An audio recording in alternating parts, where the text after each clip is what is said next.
Hey guys, Sending Up with the Fourth here. And if you clicked on this video, you're either a subscriber, thank you, or you're just as confused as I was when I was searching the internet wondering how do I find out what edition of a game that I own on Steam. Not version, but edition, like gold edition, ultimate edition, stuff like that. I'm going to help you with that right now. Before I start, let me show you what I'm talking about. So when I mentioned gold edition, deluxe edition, stuff like that, what I mean is if you go to the Steam store and you type in, I don't know, Assassin's Creed. We'll use Assassin's Creed Origins for this video's example. And you scroll down, you'll see buy Assassin's Creed, and then you'll see the deluxe edition and the gold edition. You'll see different versions of the game. That's what I'm talking about. I'm going to show you guys how to figure out which one you bought. If you bought a specific one and can't tell, I'll show you the best way to figure it out.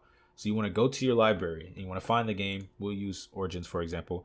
And you want to click the support tab. I know with the new update, things can be kind of confusing, but you want to click the support tab. It's right there in the middle. And once you click on it, it'll show at the top of your screen which edition you have. For me, I have the Assassin's Creed Origins Gold Edition. And you can click the receipt and it'll show all your information. And it shows a list of all the DLC you got from that game. So that is the best way to figure it out. I'll show you guys another example.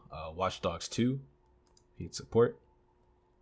And you can see Watch Dogs 2 Deluxe Edition at the top. And if you click on it, it'll show more information and stuff like that if you want to get a refund.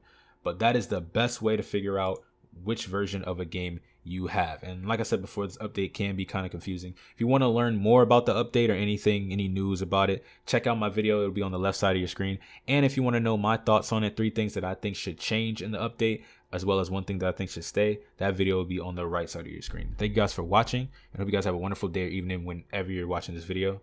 Take care.